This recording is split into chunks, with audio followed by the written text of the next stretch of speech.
At the end of November, the people of Jakarta will vote for the new leader to govern this city and its people. There are three candidates, each offering the programs which they believe could lead Jakarta to the better future. So right now, I have a chance to talk more about the programs of the gubernatorial candidate number one, Ridwan Kamil, and his running mate, Suswono.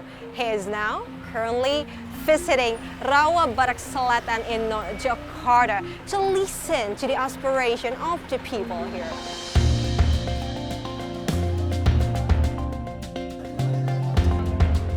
Hi, hello Bang Emil. So how many places have you visited today?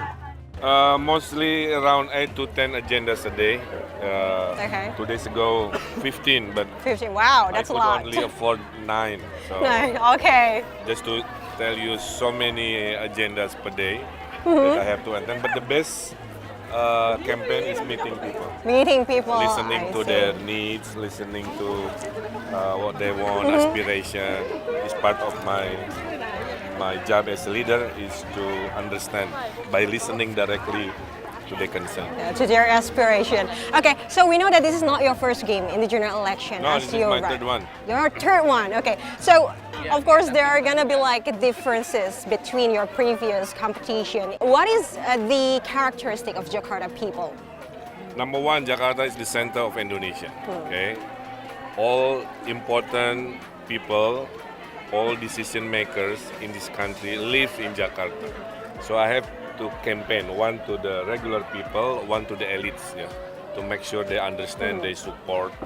But the best one of Jakarta people is their spirit, the Their spirit of spirit. survival, the Okay. spirit of would like to be the winner, yeah, and the spirit of entrepreneurship. Oh, I see. 60% they would like to be independent in economy, so I think that's Okay. the best describing Jakarta people. Okay, so how does this characteristic influence your campaign strategy, your campaign style? Yeah, majority is about the economy. Yeah, economy for the middle low, subsidies,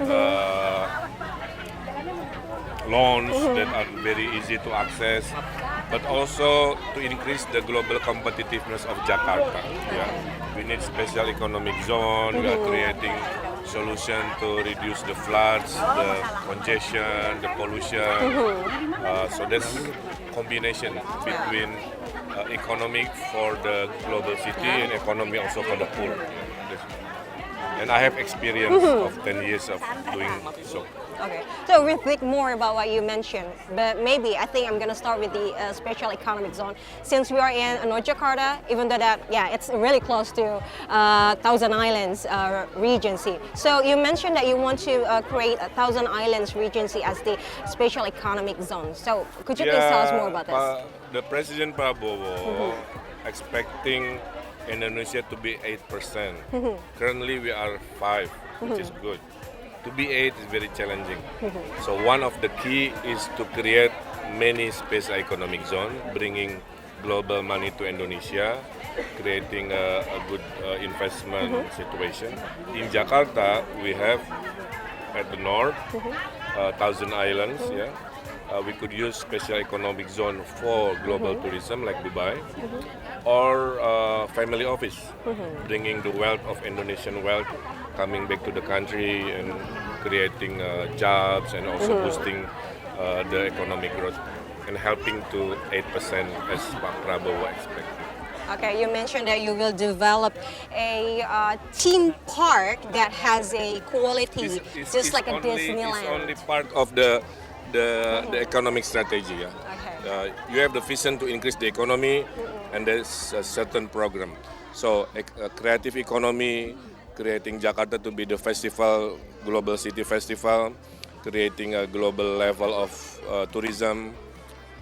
If you want to bring the global tourism, you have to increase the quality and creating a theme park like,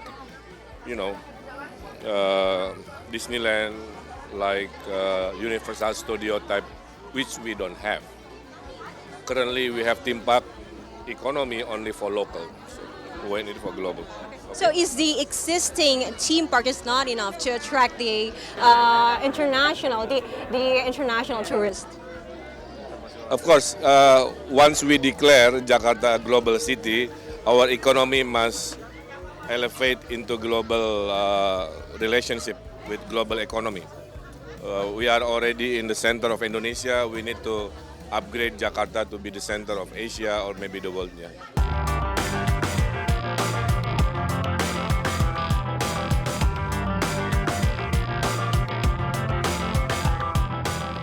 What are the aspirations that you received when you are visiting the community here?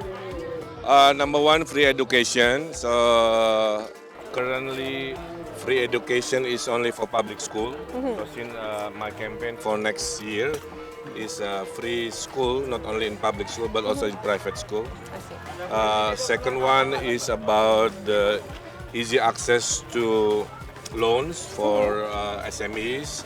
I have a program of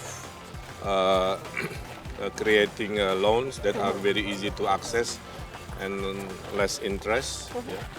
And third one is about how the daily foods is affordable. So my campaign is we have a monthly affordable food bazaar, so they can buy cheaper than the market. We secure the contract farming to the supplier all over Indonesia and the world to make sure we have the best price. We have a mitigation budget. If something happened to the food price, our budget can interfere and still creating an affordable to the household. Yeah. So I think, and jobs, of course, my team convinced that we can create 1 million jobs in 5 years. Yes. So that will reduce the number of unemployment. Ini sama nggak? Sama Pak, tapi gantangan aslinya. Oh, gantangan. Kira-kira ada yang mau disampaikan nggak ke Pak Emil? Ini ibu-ibu. Apa silakan ibu? Ibu, kata wartawan, curhatannya apa? Sob? Iya. Katanya saya anak sekolah Pak. Anak sekolah, kan gratis tahun depan ya? Insya Allah mudah-mudahan gratisin Pak. Udah tahun depan insya Allah. Iya. Amin. Menang Menang dulu nomor 1 ya. Apalagi? Sudah dari bintang Bapak banyak. Iya, apanya yang mau di Banyak. Oh, banyak. Orang yang masih pada penganggurannya, terus rumah-rumah kumuhnya, Pak ya. Kan nanti ada ada program renovasi rumah. Oke, siap. Boleh potong.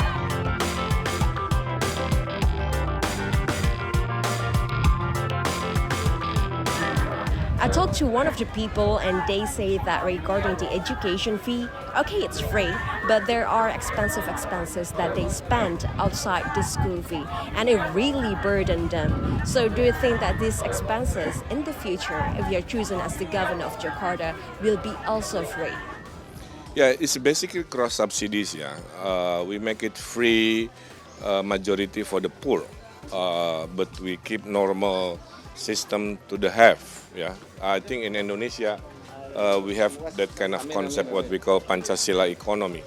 It means we make sure the poor side of society got help, free of everything. Yeah, but the middle up, we facilitate to grow their business, their concern. So I campaign different language with different audience. Majority to the middle up, they ask me to solve the pollutions. They ask for more public space for their children to play. They ask me to solve the congestions. Yeah, we are trying to do some waterways, for example, because Jakarta crossed by 13 rivers. So we exercise what if besides bus and LRT and MRT, we also have a river boat as a means of transportation to solve traffic also. I think different segment of society, they have a different expectations. So talking about the riverway, you know that this idea has already been proposed by the previous administration. So what do you think that this idea right now is gonna be It's never succeed? realized. It's just an idea. Before it's just an idea. Maybe in my time that idea become reality. But do you think it's possible? We do some research.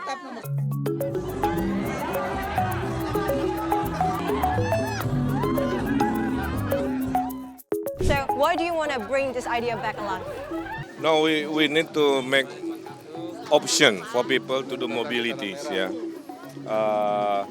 we are also creating more CBDs outside the center, so people outside the center, they don't have to cross always to the city center, creating traffic, right? So dispersing CBD outside the center, combination with option of public transportation.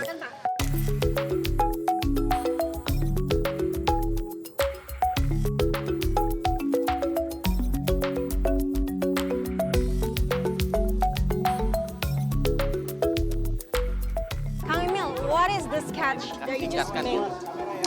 There are lack of public space, typical in the squatter and the slum area, right? So what I saw is opportunity to convert unused space into public space.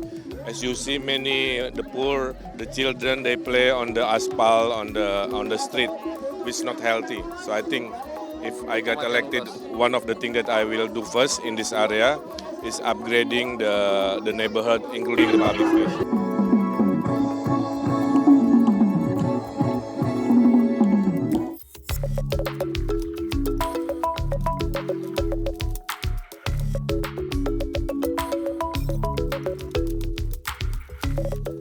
How do you see the enthusiasm of the people who support you? Yeah, you are witnessing the energy of the people who would like to support me as a next governor. So I think that's the positive message from the people. Yeah. So I have to keep campaigning very hard until the end of campaign, which is next 10 days. Yeah. Oh siap. Bantu-bantu ya. Pak. Okay, so we know that the Jakarta becoming the global city has already been implemented since the previous administration. So, What's the difference? what's the difference? Yeah. What is the difference? Your I have program? experience better because Okay. I worked 7 years overseas working for a global firm, designing global city in China, in Middle East. So I know the expectation, I know the knowledge, and with combination knowledge and power, I think we can make the Jakarta as a global city faster. So, what are the potential of Jakarta that you want to develop, you want to enhance in order to create this global city? Still digital economy, we could be the digital center of Asia, but digital economy is very strong. Global tourism, Yes. something that we would like to Yeah. upgrade also, and creative economy. I think there's three Okay. economy that can produce the best. Kang Emil, one last question. What is the thing that you and Pasus want to have compared to other contestants? We have more experience. Okay, thank you so much, Kang Emil.